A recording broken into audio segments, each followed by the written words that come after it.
the 16th episode in this series from Midas Touch and 5-Minute News called The Weekend Show, where we take a deep dive into the news of the week. You can download this show as audio in addition to my daily 5-Minute News podcast on iTunes or wherever you get your podcasts. Joining me today is economist, writer and founder of Eudaimonia & Co., Umair Haque. Umair, hi. Great to see you. Hi. How are you? I'm very good. It's very exciting for me because I'm a bit of a fanboy of yours, and you don't make many appearances, but you do write an essay every day, pretty much. And Yes. with those essays, I feel deeply connected to you and your views. And thank you. so we'll disseminate some of them as we kind of continue the conversation. We've got three things to look at today. Climate change causing widespread and irreversible impacts. This was actually a report that was done in February by the Intergovernmental Panel on Climate Change. But you have strong views and thoughts, and so we're going to look at how it seems to me, I was thinking that, the only climate activist that I can think of, that I can name, is Greta Thunberg. And yet, this is like the biggest thing in the world. So we'll work out why that is in just a little while. I want to talk about fascism and American exceptionalism. It's something we talk about on the show a lot, and it's hard for me as a British person to talk about American exceptionalism and not appear critical. So I want us to kind of understand really what it is, and that is in some ways connected to the Texas school shooting. I want to look at this today because we heard on Friday that the head of the Texas Department of Public Safety has said there was no excuse for officers not trying to break into the elementary school classroom where the gunman was killing 19 students and 2 teachers. I mean, where do we start with something like this? You've written many times about, guns and firearms. Really, my question to start us off is it the case that Republicans prefer their guns to their children?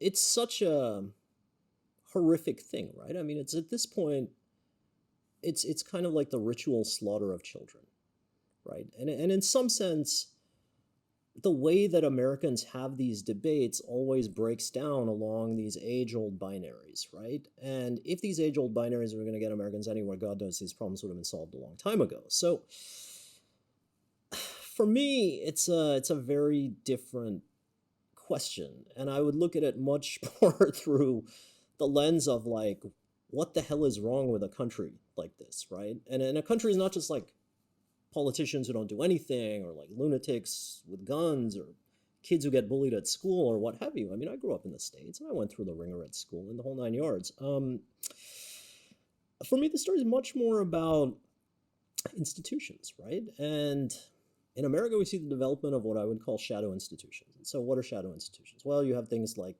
a coup attempt, right, which has now been celebrated on the right. You have things like death threats, which are now another kind of shadow institution, whether they're like fanatics sending it to, local election officials, right?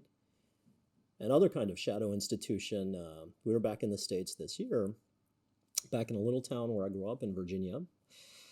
A fellow named, as I'm sure you all know, named Glenn Youngkin got elected, proceeded to set up a tip line to turn in teachers. For what? I don't know. Saying the word gay? It's shadow institution, right? So very Gestapo kind of shadow institution, very Stasi kind of shadow institution.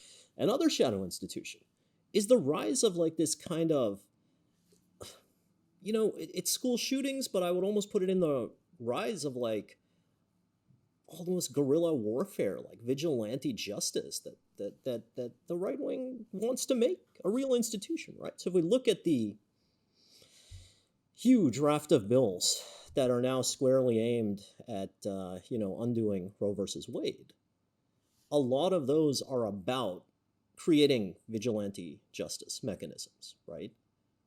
And so these school shootings kind of track almost in that path of social collapse, if you like, right? Just like people feeling like they can take matters into their own hands and do extreme violence to redress whatever fictional grievance they might have. And so for me, it's a much better way to look at the issue because, on the one side, America has a guns problem. This is 100% true. There's more guns than people in America, right? I think something like that. But there's a lot of societies with guns too. They don't have school shootings, right? I mean, if I go to the marketplace in a place like Pakistan, I can buy everything from an AK-47 to a rocket launcher, right? I mean, I can buy like extreme weapons of warfare that the crazy gun nut paramilitaries dream about owning. Take them in the back of my car, but nobody's shooting up schools there, right? So this is a broader question of social collapse, and it's a real question of social collapse. How do you develop a society where school shootings have become an institution? And when I say school shootings becoming an institution, I don't just mean the act of the mass murder itself, right? I mean, this whole weird sequence of events, right? So like, there's a school shooting, and then the Republicans say this for a day, and then the Democrats say this for a day, and then the Republicans backtrack and they blame it on mental illness, and then the Democrats say we can't do anything, and then the newspaper pundits come in and tell us why nothing can happen. And this goes on for like a month, and then the next one happens, right? So this institution, that's an institution of hardcore, really extreme social collapse, right? I mean, you cannot imagine this happening in any other country, even if this happened in the world's poorest countries. You know, I gave you the example of Pakistan. I don't know. Pick one. Well, in the UK, we had one school shooting Dunblane. in Dunblane. They changed the law. They made ownership of firearms illegal. Absolutely right. There haven't been any school shootings since. Absolutely right. Absolutely right. So from a legislative perspective, obviously that will work to a certain degree. That will work to a certain degree. And it is easier to pass legislation than it is to deal with this overall subject of social collapse. Absolutely right. But so where do we start? Where do we start with social collapse? Look, Americans really need to understand social collapse. Okay, social collapse is not just something you can legislate away. The problem in social collapse is, in fact, that legislation ceases to matter or even goes backwards, as we see in the case of the Supreme Court, right? Repealing, like, I don't know, half a century's worth of rights, bang, like that, and hoping to go all the way back, right? To like Jim Crow and God knows what. So it's not just a question of legislation. And that's how this issue is portrayed in America. But the thing to understand is that social collapse kind of operates at a much more fundamental level than legislation. And the reason that legislation breaks down or even goes into reverse is that there is a collapse. Social collapse is a literal term, right? And so one of the things that it refers to is the collapse of trust in a society. And in America, you know, and when I say this, you know, it gets wrapped up in these weird American ideas. And Americans, you know, if you say the word trust, immediately they think of, I don't know, going to church or something. But we're not talking about that. We're just talking about in God we trust. In God we trust, right? Yeah. God we trust, or in money we trust. Yeah. But that's not what we're talking about. So when we look at societies, it's high trust and low trust societies, right? So one of the problems that America has is that if we're talking about school shootings, the other examples of countries I gave you, they have guns, but they're also high trust societies. And that kind of stays the kind of hand of violence a little bit, right? So America's problem is that it has all these guns, yeah, but it's also a low trust society. And low trust really, really is a big problem. Low trust, you can see it when I go back to the States. I mean, it's visible on people's faces, right? I mean, I've been writing about this week. When I come back to Europe, they trust each other. You can see it. Yeah, there is a culture of fear that I have experienced. I've lived in the US for 5.5 years, and I recognize, and even just on a WhatsApp group with parents of my daughter's school, I read this kind of constant level of fear. Now, obviously, we have cable news to thank for this. Right. We have talk radio to thank for this. Right. We have the media to thank for this in many ways. Right, but and so there's a link between low trust and fear. Now, the question is, so the next question becomes, well, is this just like a paranoid thing, right? This is like the paranoid style in American life, not just politics, as it were? And the answer to that question is no. There's a reason that people don't trust anything in America, right? So low trust is kind of like between people in institutions, between people in the government. I mean, it goes across parties in society, right? So between social groups, all of this kind of thing. So there's a reason for it. And that's that American life is incredibly brutal, incredibly violent. Survival of the fittest, right? This is a Darwinian society. And survival of the fittest is kind of like the principle by which everything operates. And so, Americans are put in a position that isn't true in any other rich country, which is that they have to go out and compete against everybody else for the basics. It's the Wild West. It's the Wild West, right? Yeah. But it's the Wild West, but it's 2022. And so if you're lucky enough to find yourself across the Canadian border or have been born in, I don't know, France or Germany or Belgium, what have you, there are certain things you get by virtue of citizenship, right? These are constitutional rights: healthcare, education, transportation, decent media. In a lot of European countries, even more abstract kind of things are basic rights, right? Like dignity, for example. Now, in America, we don't have any of those because our Constitution is totally obsolete, right? It's written way, way, way before this new generation of European constitutions, which were written after World War II. So those guys got cutting-edge constitutions, courtesy of the Marshall Plan, which was funded by America. But our Constitution is kind of a relic in these hard terms of political evolution. And so the question then for Americans becomes, well, how do you have access to these things that in every other rich country now are basic human rights? And in America, the answer has become, and there's a history there, you have to compete for them. You have to go out every day. You have to compete with everybody else in society for these things. A little bit of money, some health care, a roof over your head, way to pay the bills, all of which add up to bodily security, all of which add up to stability in society, all of which add up to financial security. The very, very basics are constantly under threat, right? And one tiny mistake in American life and everything can unravel, right? You lose your job, you lose your health care. And we see that in an increasing homeless communities. We see that where you're really only a couple of phone calls away from poverty in the US. Exactly right. But I think it's a mistake, especially a mistake that liberal pundits tend to make, right? I mean, and we all know the type, right? I mean, that they'll say, well, this is a problem of the lowest 5% in society. But it's not.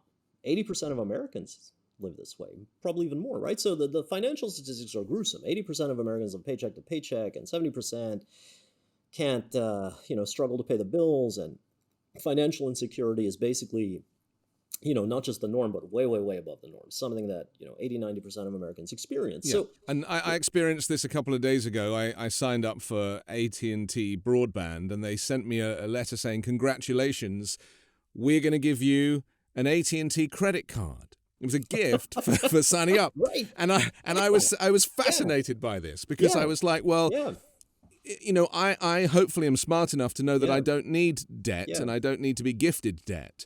But the average person, I fear, might see that and feel that they've won something and be grateful to the service provider for gifting them more debt. It's much worse than that. The average person needs it. The average person in America needs it. So America is in a very strange position that it's very difficult for people in a rich country to understand, which is that it's in a poverty trap. And a poverty trap means that Americans, because they live lives of financial insecurity, 80% living paycheck to paycheck and whatnot, they have to go into debt to make ends meet. It's impossible not to go into debt, right? So if I say that to Americans, they kind of don't really get what I mean, but it's very, very elementary what I mean. If you want to educate a kid, if you want to buy a car, you want to afford the basics of life, you're going into debt. And maybe that notion, that kind of way of organizing a society around debt worked in the 1950s, I don't know. And we can go back through the history of it and why it exists. And, this is the kind of thing that goes back to slavery, but it doesn't work anymore. Because now we have kind of situation of intergenerational inequality that is so extreme, it's bizarre, right? Which is that every generation now is more and more indebted, and they earn less and less, and so they have no hope of ever paying off their debts. So they're indebted for life. So now the average American, and this is a mind-blowing statistic to me as an economist, and I don't think it's something that people talk enough about at all, average American dies in debt, right? I think the figure is something like $60,000 worth of debt. somewhere 40, 50, 60, something like that. Now, that debt is then going to be, many forms of it inherited by their kids. So what do we call a political system in which the average person is born in debt and they die in debt? Well, I hate to break it to you, but it's called peasantry. It's called serfdom, right? This is not amenable to a democracy. It's not amenable to a modern society. So the economics of all this are absolutely fatal. So when I began predicting American collapse, which was, a long time ago now, 10, 12 years now, it was because I saw these statistics beginning to emerge. For the first time, I think in 2010 it was, the middle class became a minority, and you could see all of these indicators heading south. And what happens when people end up in that position, that they're indebted for life, and because they're downwardly mobile, and every generation is doing worse than the one before it. Well, if we go back in kind of political theory, the optimistic answer that Karl Marx gave us was that, well, this is what capitalism does, and one day there'll be a grand socialist revolution, and workers of the world will throw off their chains and the whole nine yards. History proved him wrong. What tends to happen in this situation is fascism. This is exactly what happened in the Weimar Republic, right? Yeah. This is exactly what happened in many, many nations. So when we see these poverty traps, debt traps, intergenerational inequality, downward mobility, all emerging simultaneously, middle class disappearing, a society having this weird distribution where you have a tiny, tiny number of superrich and this huge hump of, an underclass, basically, who's in debt for life. It's a bad scene, man. It predicts fascism, and that's what you wrote about this on the 18th of May. You wrote a piece called "Why Fascism is Seducing the World Again," right? And how how society creates too many losers. And this is a theme when I read your pieces, Umair. A couple of days ago, America's collapsing at light speed, and it gets worse every day. What would you say to critics who see the way in which you write? Because it's not tabloid. I come from a country where the tabloids kind of use exploitative language, and I'm very pleased to be away from that. I didn't ever appreciate the tabloid press. But the way you write is different. You write in an alarmist way, and I think you would admit that it is alarmist because you are trying to sound the alarm. And this is, I guess, something that, because we never hear in the American media or American politicians, they never talk about poverty. They never talk about average people being in poverty. We don't talk about the poor like we talk about the poor in England. So, and obviously there's no fear of climate change because people here seem to think that, well, that's not our problem. That's going to, even Ron DeSantis said it was a Democrat thing. So how do you address the balance when you write between being a alarmist or sounding the alarm, but also being factual? Because these types of conversations that we're having today, where you go beneath the surface, are not being had in American society. No, not at all. So I was an establishment kind of figure in America for a long time, right? I mean, I wrote for Harvard Business Review for, 10 years or something, and the most popular column there by a very long way for ages, and I've written for The Atlantic, and God knows what. I mean, go down the list. So it's not that I don't know how to write in the way that the American kind of psyche and the American establishment has conditioned people to respond to.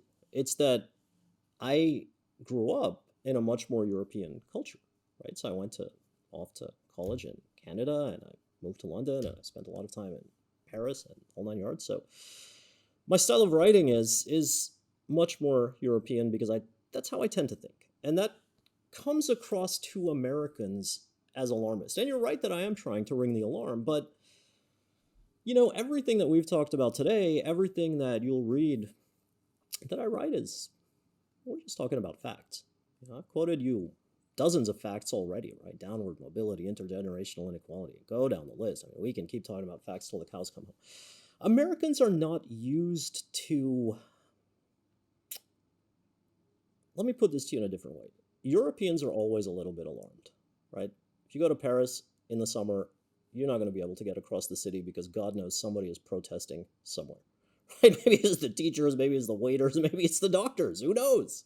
Right. Europeans but they had a revolution in their history, and I think everybody is reminded in the same way as in London, we had the Blitz, and so we are constantly reminded, right? Yeah. Now, the American psyche is very different. Americans are used to hearing this kind of sober tone of gravitas coming from their their power figures, and they associate this kind of sober tone with analytical veracity, if you like. And those two things don't really go hand in hand, right? Americans are not used to hearing that the worst case scenario may be coming true.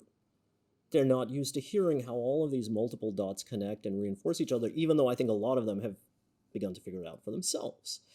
So there's a real tone problem in American media too, right? I mean, just look at the way, I don't know, look at the way CNN interviews the Republicans. It's ridiculous, right? Yeah.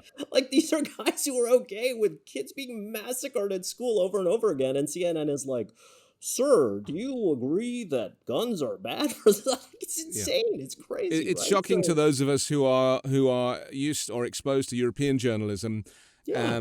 where there is actual journalism, and I guess Yeah. that news and entertainment have kind of fused in America. If you read, exactly right. So Americans are used to kind of infotainment, right? Right. And in infotainment, you can take two approaches, right? You can either totally trigger the paranoid, delusional conspiracy mindset, or you can be that sober, middle of the road guy that every CNN anchor is trying to be. Now, when I was an establishment writer in America, I came to a crossroads, right? Which was that I was writing for Harvard Business Review for a very long time. And, I started thinking about this issue of, this is the financial crisis of 2008 had happened, right? And it was obvious to me that the system is not working, right? Something's seriously broken for a financial crisis that huge to have engulfed the world yet again. And even beneath that, right? Just looking at the statistics of climate change and the economics of, our civilization, it was clear to me that things were not heading in the right direction. Now, an interesting thing happened, which is that when I began to write about this stuff, it wasn't a very welcome perspective, let me tell you. So there's a certain line that you have to toe in American media, for sure. And, like we were talking about before the interview, I'm not a guy that ever wanted to be a writer. I'm not a guy that ever wanted to be a pundit. You see the keyboards in the back, all I really care about is music. I'm a musician at heart, man. So I could care less about writing it to please the establishment. It makes absolutely no difference to me. And the idea of sounding the alarm, I think I mean, listen, take a look around the world, right? I mean, if you're not alarmed, I don't know what planet you're living on, right? I mean, things are going from bad to worse, and so these are real problems, right? And how can I put this? There's a certain career path if you're an American. Let me put it a different way. In Europe, we have the institution of the public intellectual, right? And public intellectual is a figure that inspires much mockery and much animus, but it's a thing, right? And so you can go to a bookstore in France and get little tracts by public intellectuals, right, to this day, full of radical ideas and God knows what. And you can pick up the newspaper and read a very different style of writing that comes down from that tradition. So if we look at, did you see Le Monde's editorial on the Texas massacre? Yeah. It pulled absolutely no punches. Yeah, as they have done with atrocities in France. This is the thing that they are known for, right? Absolutely right.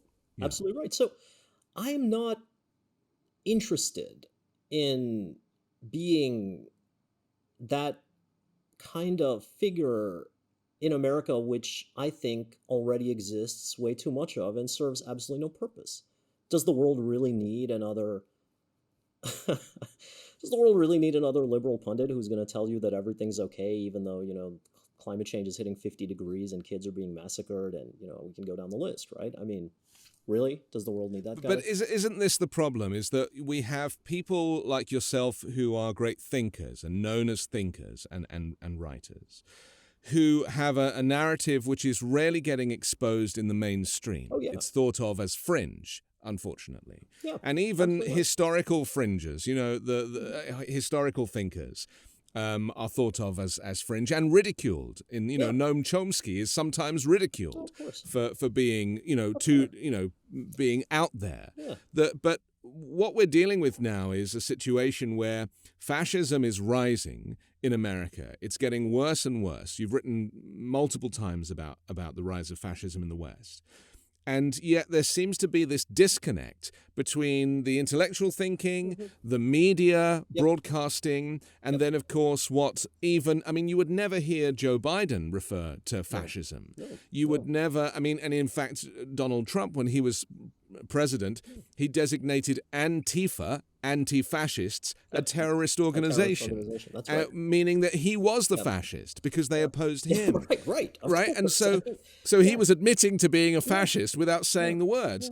So we're in this situation. This is partly why I started 5 Minute News, was basically because I saw there was a gap in the market for truthful, thought-provoking news. How do we bridge that gap? I mean, this is my greatest fear, because there's a huge argument being had on the right. The left are being very typical with their debate about this school shooting, not saying anything new. And yet you're saying this is not a guns issue, this is social collapse. Look, let me try and address a number of those issues. Look, we have a big problem in America with this sanitized infotainment nonsense, right? How is it that, so in this conversation, we've talked about a number of things which anybody, right, even a grade school kid should be able to understand. When we're talking about concepts like intergenerational inequality or downward mobility or debt traps, even a kid can understand. So why is it that we don't hear about them or talk about them, right? Why is it that, it's seen as some kind of fringe thing to bring this stuff up? It's a pathetic excuse for a kind of, culture or media industry that we have at the moment. And the problem is that in itself is another institution of social collapse, right? Because people then end up in a situation where they can't really understand, like, society's collapsing around them and they can't make any sense of it. And it keeps happening faster and faster and faster. And they turn off the news and they're doom scrolling Twitter and, that sense of breathless kind of like abandon what's going to happen tomorrow, instead of actually sitting down and trying to piece this thing together and figure it out. Now, if you look at these statistics, right, they should have told you 10 years ago, like they told me, like they would have told any good economist, right? I mean, this is stuff that the better European economists were talking about very openly 10 years ago, right? That we've had this huge financial crisis, and it's caused a wave of austerity, and it's going to cause a wave of nationalism, and who knows what happens after that. We don't discuss any of these principles in America, right? We pretend like history doesn't exist. We pretend like social science doesn't exist. We pretend like economics is the stuff that the right wing makes up, right? Like Elon Musk is going to go to Mars and we'll all be billionaires and live in computers in the Mars cloud or something. What have you today, right? And so this comes back to a problem on the center and the left. Right? We have lost our way in epic terms. If we go back half a century, not even 70s, right? The left and the center had big goals, and they agreed on those goals. And those were goals that if I say them today to people on the left, they get mad at me for saying them. We're talking about things, of course, like ending war forever, ending violence forever, ending hunger forever, the project of human civilization. Now we have a left that has completely given up on those things, right? It's not interested in those things. It's fighting these tiny local scale battles, right? And that approach is not working. The right, the hard right, on the other hand, now has mutated into this bizarre kind of like newly globalized Frankenstein kleptomaniac monster where they're stealing each other's ideas, right? So Orban in Hungary feeding the minds of the fanatics in America, taking inspiration from Putin and God knows what, right? So and Bolsonaro in Brazil, but also Bolsonaro. Boris Johnson in England. I mean, Right. Boris Johnson is becoming increasingly exposed as somebody who is really quite unhinged in many ways. But isn't the bigger picture conversation when it comes to social collapse and the reason that Americans refuse to hear critique and accept critique, doesn't that kind of lead into our next topic of American exceptionalism? And isn't that really at the heart of all of this? This complacency over mass shootings, which could arguably lead to a much darker future. In fact, Jack Crosby wrote a piece in the New Statesman this week saying that at its worst, exceptionalism discourages people from seeking to change things. Yes. Dictators and authoritarians often provide social services at whatever level they think will keep people complacent, and all too often use examples to show that things could be worse. And the transition from a flawed but functioning free society to one in an authoritarian grasp can be subtle. I mean, is that what we're dealing with now? Right. That's because 100% I mean, correct. A British journalist doorstepped Ted Cruz at an event a couple of days ago, right? And Ted Cruz couldn't answer the question about why America is the only country in the world to see school shootings like this. But it took a British journalist to do it. It did, and then Ted Cruz lost it. Yeah. Came back to the guy and said, America is the greatest country in the world. Why do you think everybody wants to live here? Yeah. That's American exceptionalism, right? Yeah. American exceptionalism is a powerful drug. And to really understand it, you need to really have experienced it, I think.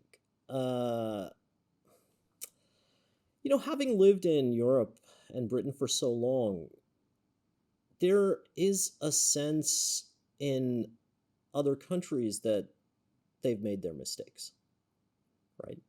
And people understand the downsides of their national character to the extent that they've become jokes, right? So if I say to one of my French friends, oh, you're, sitting in a corner and pondering death today, funny, right? It's a joke. I say to my British friends, oh, what are you doing tonight?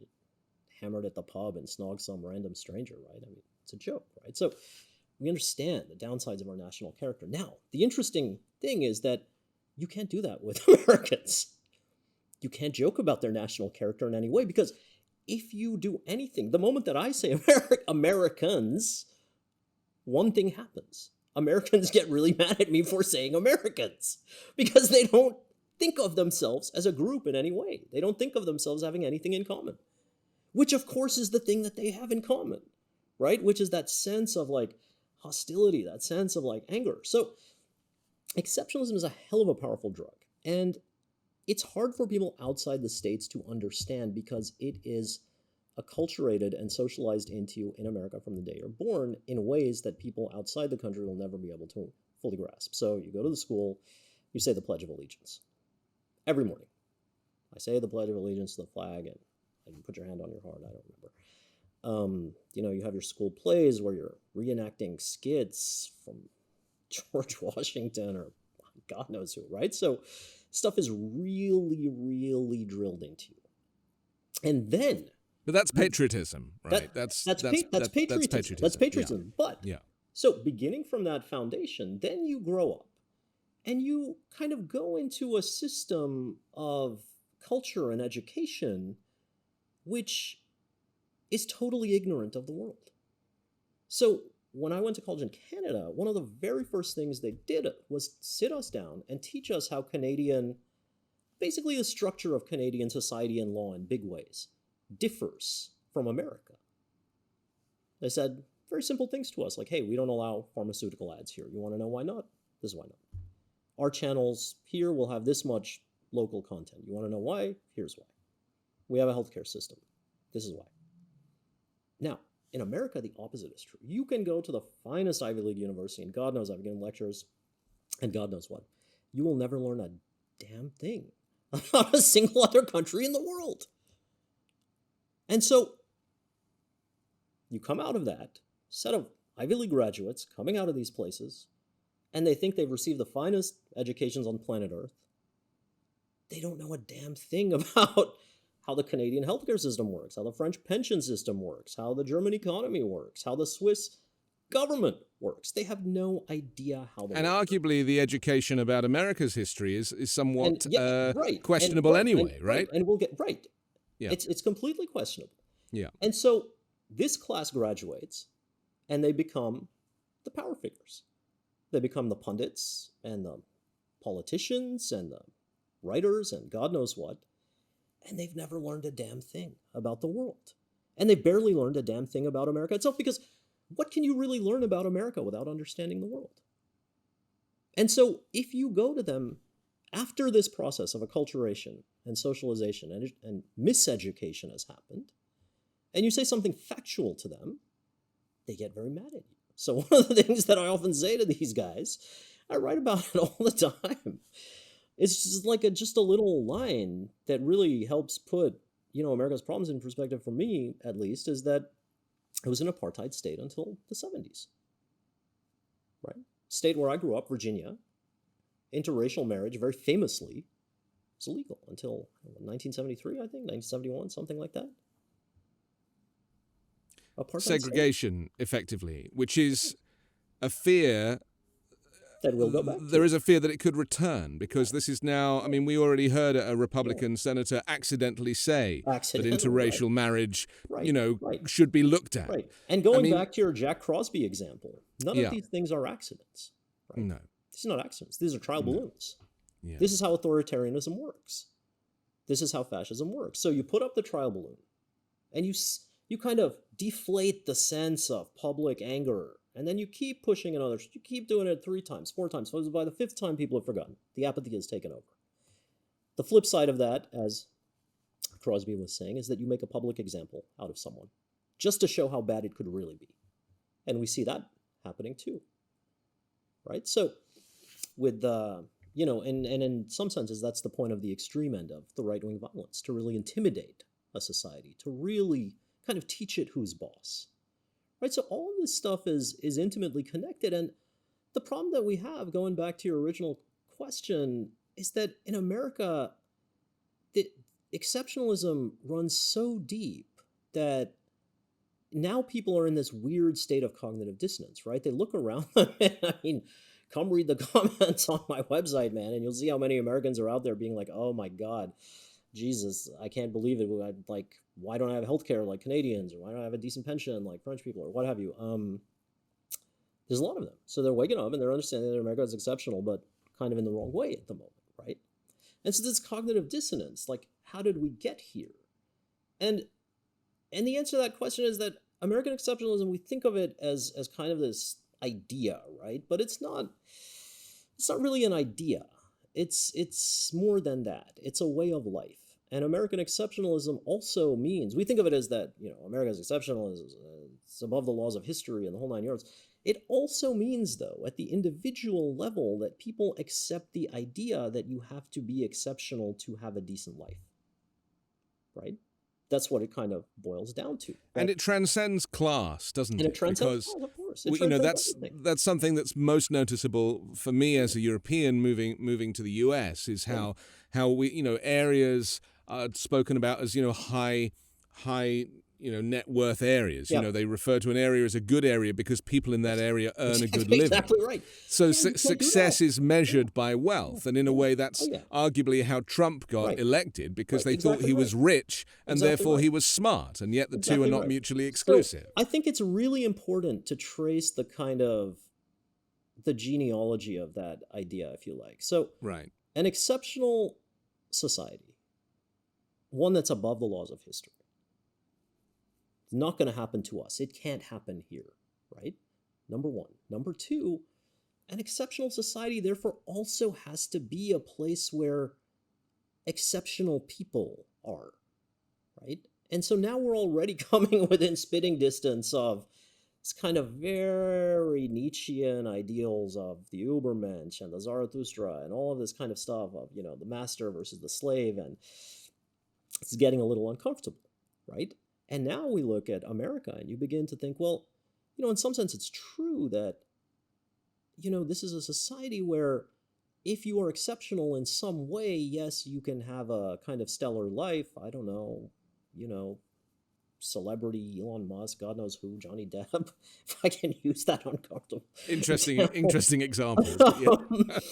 Yeah, but that link between having a decent life and being an average person is completely severed, right? So it's not okay to be average in America.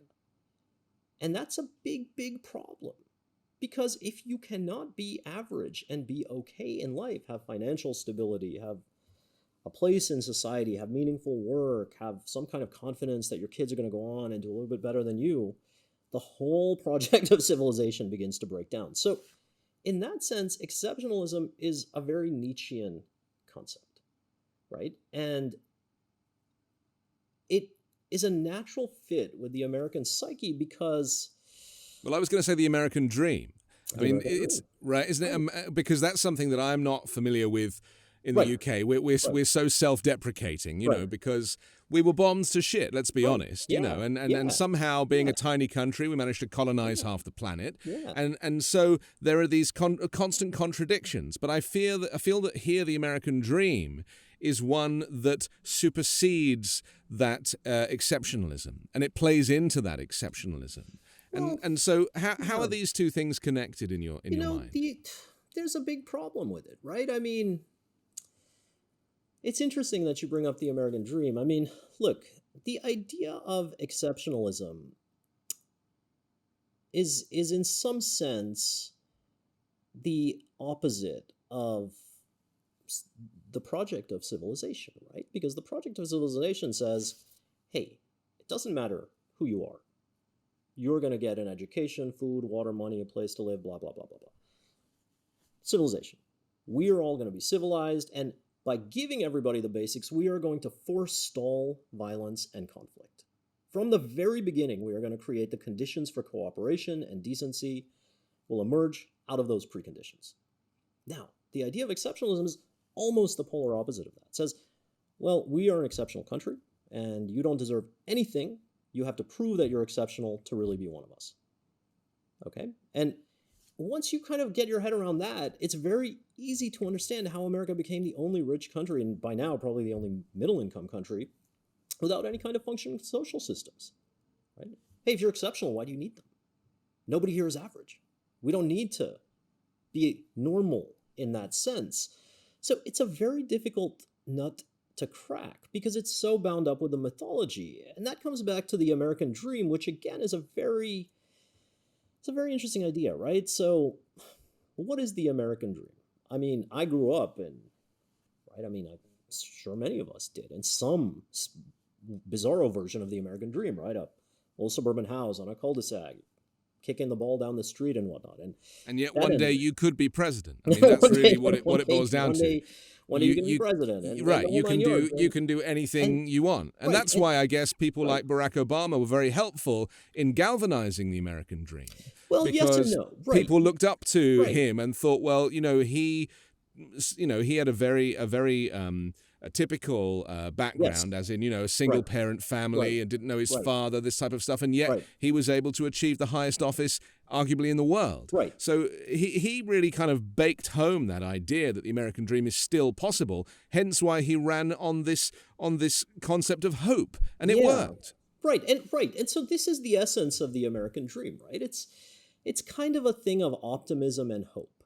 And it's a kind of thing of optimism and hope for a certain kind of life, right? And when you picture the American dream, and maybe you don't do it, Anthony, because you're not American, but the average American who pictures the American dream is thinking of a very specific thing in their head. They're thinking of like a suburban house. A Cadillac, or whatever it is now, a Tesla or whatever in the garage, and, a little affluent neighborhood with maybe a Whole Foods down the street or what have you. So that's the dream, right? Now, it's interesting to me because what's not in that dream?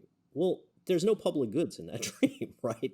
There's no the American dream isn't like, hey man, I have a world-class public hospital down the street and I have a great public university and my pension's taken care of and, all this stuff that European social democracy takes for granted. Right? So we don't speak of a European dream, but there is most definitely such a thing, right? And, it's funny, Eurovision just happened, right? And Americans love to mock Eurovision, and Europeans love to mock Eurovision. Everybody mocks Eurovision, but the tone is different. It's very gentle and soft in Europe. It's not biting, and so Eurovision is a very interesting example because it was set up. I don't know if many people know this, but Eurovision was set up as a cultural project to promote peace between Right. European nations. Right. Right. And so now today is this cheesy song contest, but it still works. Yeah. Right. You saw It's Ukraine win. it's the UN of the music It's business. the UN of right? pop culture. Yeah. Right. It's cheesy as hell, but Yeah. as an institution, it works beautifully and powerfully well. Once a year, all of Europe and half the world comes together and looks at this funny shit that these guys are doing, and they all laugh and sing together. It is a glorious and remarkable achievement for human civilization. And we saw with Ukraine winning. And we saw with that Ukraine winning the power. at a time of conflict. Yeah. That just showed, even though Ukraine clearly didn't have the best song, Exactly. that it was necessary for all the countries to come together in support of a country that was being invaded by a fascist regime. Exactly right. Now, the reason I brought up that example was because this summer, I think, maybe it's coming out this summer. It's coming out soon. Maybe it's already out. I don't follow this stuff that closely. Some production companies had the bright idea to make a quote-unquote American Eurovision, right? But they've completely missed the point. That was a cultural institution set up to promote peace. Now it's become like a, what is that, American Idol kind of thing, right? Right. Well, they probably did it because they thought they could make money out of it. They could make money out of it, right. And the dollar is king. But this is the difference, that now it's become something that's about winning versus something that's about sharing. And so the American dream is very much this. It's about private ownership, and it's about winning. It's about attaining a certain status in society. And, it's not that that's a bad dream. It's that it's just you can't base a whole society on it. So let's answer the question that Ted Cruz presented, and that was, why is it that everybody wants to come here? Because if America is so broken, if education is so bad, if healthcare is non-existent, and if school shootings are prevalent, and there is an increasing shift to the right, and the rise of fascism is clear, because we now have these vigilantes, the Kyle Rittenhouse characters, and we'll see more and more of this, I presume. Why do people still want to come to America in their droves? And I include myself in this because I chose to leave England and relocate to the United States. Well, I mean, look, there's a certain type of Brit who has a real peculiar fascination with America, Anthony. I don't know if you fall in that category or not, but there's always, the guy I'm talking about it. They've always been there, right? So, look, the right's typical answer to this is, hey, everybody still wants to come to America. No, everybody doesn't want to come to America. Are you kidding me? You just go to talk to my European friends at the dog park, and they're horrified at the idea of even visiting America. They're very happy in their lives in Stockholm or Madrid or Barcelona or Paris or what have you. There's very little immigration at that level. Who is coming to America, obviously, are immigrants from, Southern Latin America. And a lot of those guys, at this point, are kind of crossing the line from being refugees of hardcore failed states, economic migrants, as they're called in America, which is, not perhaps such a great term for them, to being almost climate change refugees at this point, right? Because the climate is heating up. A lot of the agriculture in those regions is agriculturally very intensive regions, and the harvests are kind of declining year by year. The water supply is questionable at best. You can go down the list. And so, yeah, of course, they're going to try and go where they can, right?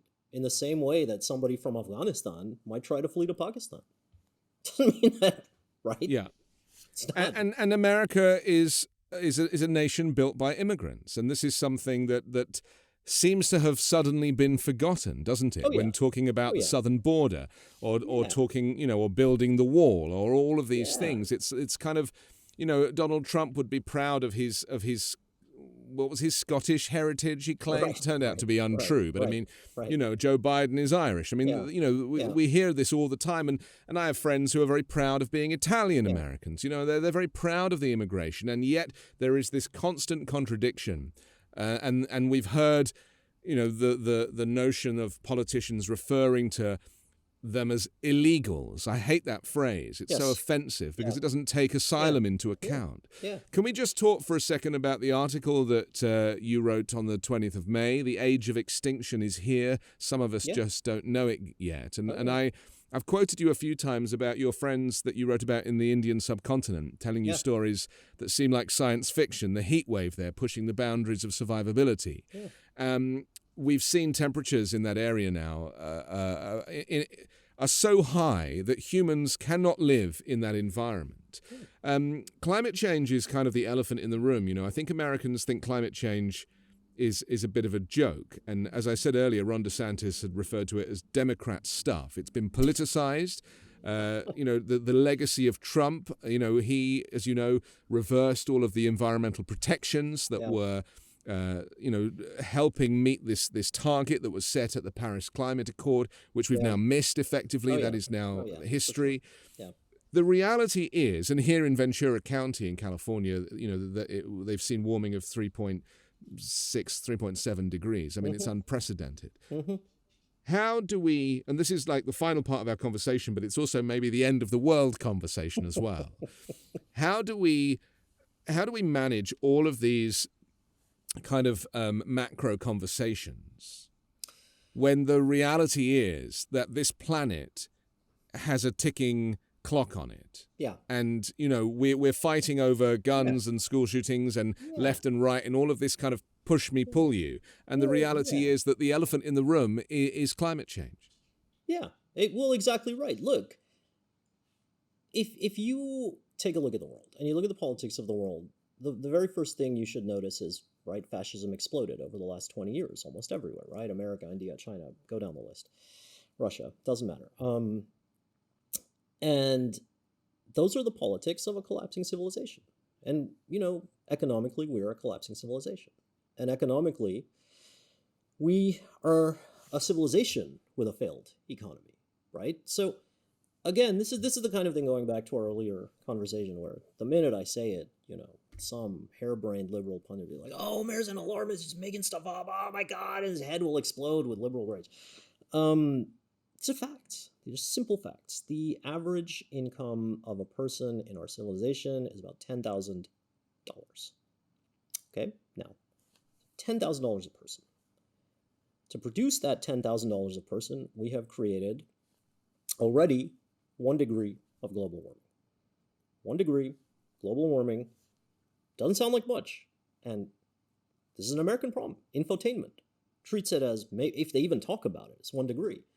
It's not 1 degree in regions where it gets hot, right? Yeah. It's like 10 degrees. Because the media will report on a extreme weather event, a flood or something crazy, but they won't mention climate change in that report. There's a disconnect between extreme weather that is increasing and climate change. Yeah, and they won't make the link at all of that we're at this many degrees of warming globally, and that means this many degrees of warming locally, and that means this much extreme weather here, and that means this many deaths across the world. So how many people died of climate change last year? Right? There's a number for this. There's a fact. 5 million people. That's a lot of people. That's more than COVID. That's almost as much as the Holocaust. That number is going to rise exponentially. And it's going to rise exponentially because that 1 degree of warming already means that in places like the Indian subcontinent, 50 degrees, 10 degrees higher than normal. Spain, hit pushing 40, 45. Southern regions, 5 degrees, 7 degrees hotter than normal, right? So 1 degree is catastrophic. It's a variation of up to 10 degrees in equatorial regions. But the future president, Donald Trump, he would think of the Indian subcontinent as a shithole country. Oh, yeah. And so it doesn't matter because, again, the American exceptionalism kicks in. And to him, he wouldn't be able to make that connection. So even if his advisors said, please, sir, he's still talking about windmills and cancer. Oh, absolutely right. Listen, climate change is going to be the biggest gift that fascism has gotten in the history of human civilization. Right. By a very long way. And you can already see it happening, right? If you understand that all these migrants kind of heading north from scorching regions now towards the States, a lot of them are essentially climate change refugees. And yet the Republicans obviously demonize them in every way they can. It's the greatest gift the fascists are ever going to get, right? Imagine what happens in a place like India, which is already simmering over with religious tensions, as 50-degree summers become the norm, right? And water systems fail, and energy grids fail, and there's not enough food to go around, and cities have to be abandoned. Whose fault is it? And air conditioning just doesn't work in these temperatures. Right. I mean, we're hitting that. We're going to hit that threshold very soon, right? Wet bulb temperature. So that's the point at which everything stops, right? The human body cannot perspire anymore. Air conditioning doesn't matter. The whole 9 yards. So that's an upper limit, right? 60 degrees-ish around. Our civilization is cooked, right? So 60 degrees, how do we get there from where we are? Well, maybe it's 3 to 4 degrees global warming. We don't really know, but something around there, and we're well on course for that, right? So we have multiple layers of interlocking problems here. But again, let's boil this down to simple economics, because economics drives all of the stuff that we are talking about. And I really want people to understand that this is for real. This is not a joke. So when I say that we are a collapsing civilization, what do I mean? It means that $10,000 of income a person, we have an investment rate of 25% of that, okay?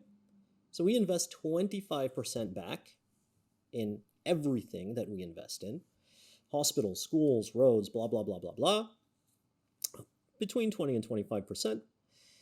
That's it. That's what our civilization does, okay? Now, what does 20% of an investment rate get you? 20% as an investment rate gets you very, very little.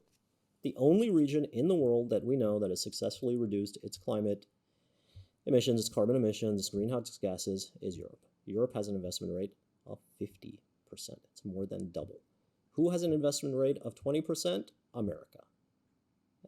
And we know what America looks like. It has decrepit roads. It has schools full of massacres. It has non-functioning systems of every kind. It has no social contract. 20% gets you social collapse. So we have to raise our investment rate. We have to more than double it from 20, 25% to 50%, probably north, in the next, 2 decades?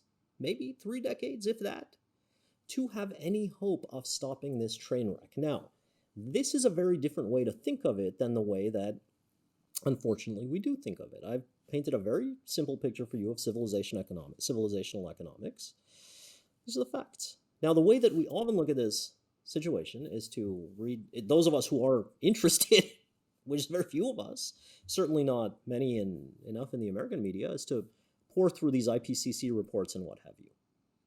Right? The IPCC reports and whatnot are, they lay out their scenarios and blah, blah, blah, blah, blah. And, it's dense, it's very impenetrable.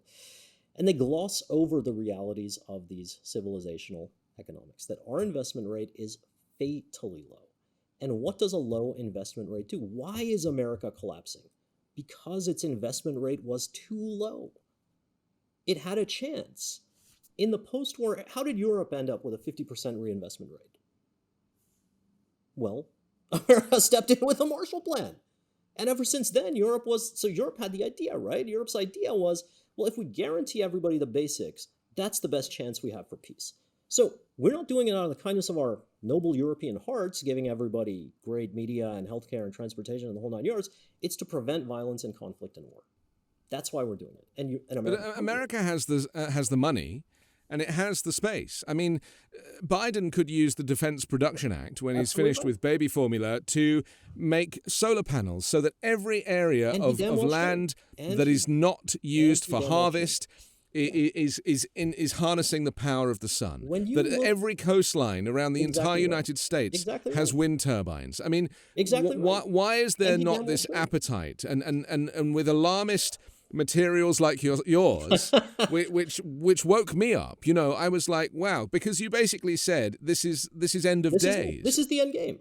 Look, Yeah. what my friends in the subcontinent, I woke up to a message from my cousin telling me that he found a dead falcon on top of his car. And it was so hot that nobody could breathe. It's not a joke. And we've also heard that climate change could have contributed to the pandemic, and that climate change could be behind monkeypox. It could be the cause of the next pandemic. And so we're going to see plagues and pestilence and all of these things that have been written. Right. There's a very interesting article in Nature, I don't know if you saw it, that came out last month that, basically said increased human-animal contact, which is an effect of climate change as habitats shrink. And because they can't migrate in the way that they could previously. So they're trapped.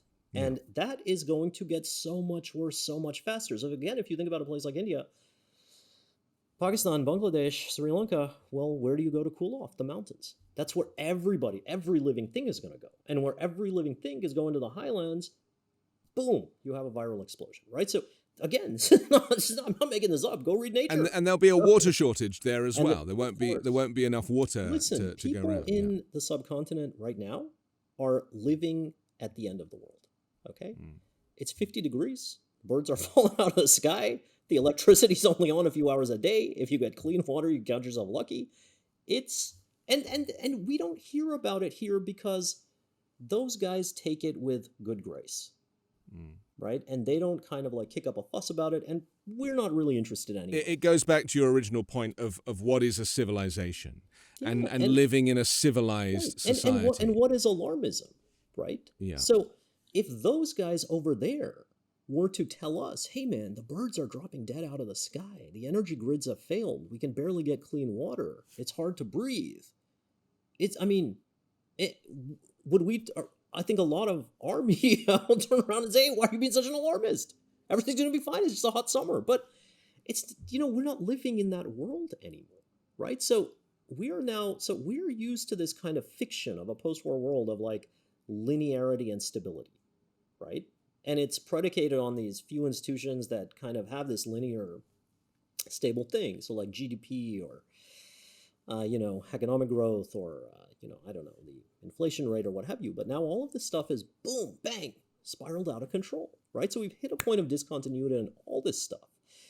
And the situation is going to get much, much worse very, very fast. And frankly, the reason that I talk about civilizational economics with you is because we don't have any understanding of it, and we need it now. Because if we do not do something to address our failed civilizational economics, it is game over for us within our lifetimes. We need the biggest wave of investment in human history right now, and we need it across the planet. And this is going back to, we were talking about the right and the left. The left does not. Where's the left, right? We need the biggest wave of investment in human history. And here I am, I'm spelling it out for you in hard dollar terms. And whenever I talk about this subject to the left, they're completely uninterested, right? They're picking smaller battles. They're picking smaller battles, and unfortunately, it doesn't wash. I mean, to me, it's a bit like a disaster movie, isn't it? It's like there is a construct to a script for a disaster movie. Yeah. And I see really very much the points in which the narrative now is building. I can predict the ending because I've seen so many of these films. Yeah. And America, my greatest fear, because I love America and I have no intention of leaving this country. However, I recognize that there is an inability to self-critique and to look around. And really, people get more excited about Netflix and chill than because, that is it's a comfort.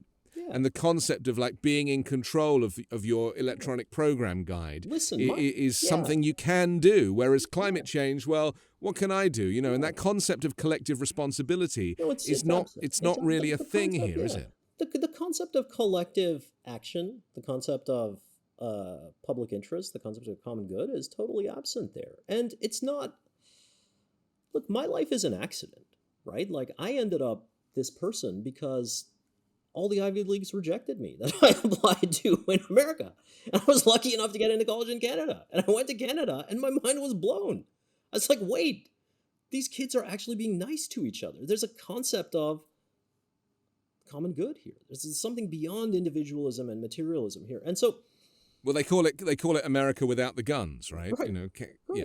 And so Yeah. it was very like, my mind was completely blown by this complete difference in attitudes. And so, you know, my life is a complete accident. And I think most Americans' lives at this point are like that, right? They're an accident of history. It's not, there's no design to this stuff, right? Societies fall into these traps, debt traps, poverty traps, the fascism they produce, the demagogues and the lunatics who feed on it, the bottom feeders who are even lower than them. And it takes on a life of its own.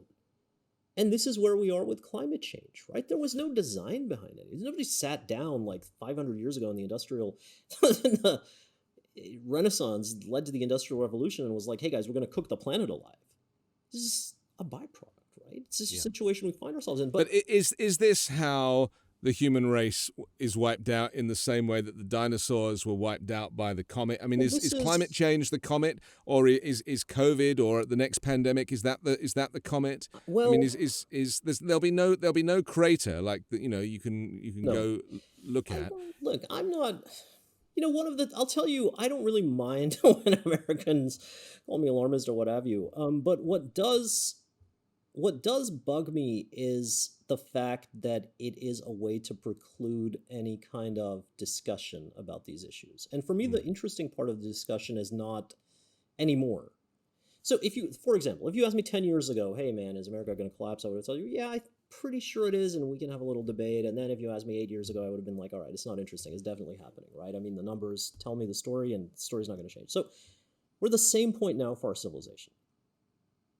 We need biggest wave of investment in human history. Let me give you one more set of numbers before we close. We talked about doubling our investment rate. Our GDP as a world is about, depending on how you count it, let's say 90 trillion. Okay. We need to double our investment rate to half of 90 trillion, $45 trillion from the current rate of maybe something like 20 trillion. $25 trillion. That's how much we need to spend now. 2 decades. Or that's it. The temperature rises by 4 or 5 degrees and the game is over. That is it. I mean, that is the reality of civilizational economics. There's only one. But I can tell you it's not going to happen. It's not going to happen, right? You know it's not going to happen because there'll never be a bipartisan agreement on this. Exactly right. Exactly right. And so the reason that I say that is to really say it's not going to happen, right? And so the interesting part of the discussion to me then becomes, what happens after? What happens next? So it doesn't mean that it means a lot of terrible things, right? It means millions. We're already at 5 million people. You can easily multiply that by 100 and not even come close to how many people are going to die over the next century of all this stuff. The question is, what happens after? How does, where does civilization go from here? Is this it, right? Like, is this all we're capable of? We became like these kind of like semi-evolved apes, and then we killed off the Neanderthals, and we dominated the planet. And, as I say in that, I don't know if it was in that essay, Age of Extinction, or the one before it, I said, we began in fratricide. So we killed off the Neanderthals, and maybe we ended matricide, just killing off the planet. And then we just go back to kind of like, eking out a living wherever we can. And we have these, pockets of weird theocratic states and fascist states, and nature kind of like slowly creeps back in, and there's a pandemic here and a failed system there, and more and more of us are just going every year. It's pretty desperate. I mean, I've been thinking, we do need to finish, but I've been thinking about the families of the school shooting victims, and I've been thinking of those who were injured and not killed, and I was thinking about how the hospitals will be making money out of these victims.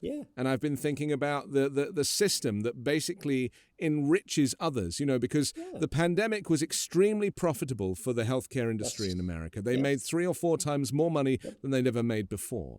And as we can see, American healthcare, it was set up for profit, not for a pandemic. And so they took advantage of that. We're seeing it now with gas prices, where the oil companies are claiming that it's costing them money, so they're putting the prices up, when in fact they're just making record profit. Absolutely right.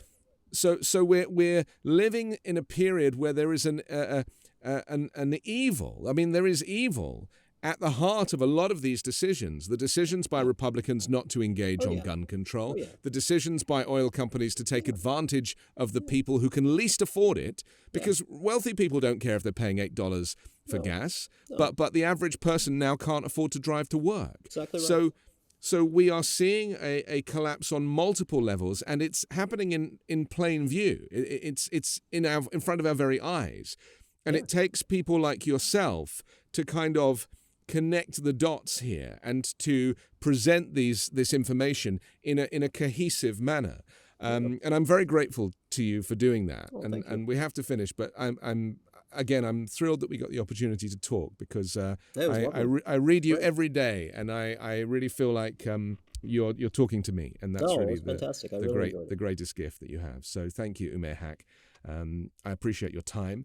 Don't forget to subscribe to The Weekend Show on YouTube or as an audio podcast, and also the 5 Minute News daily podcast, which drops every morning so you can listen while you make your morning coffee.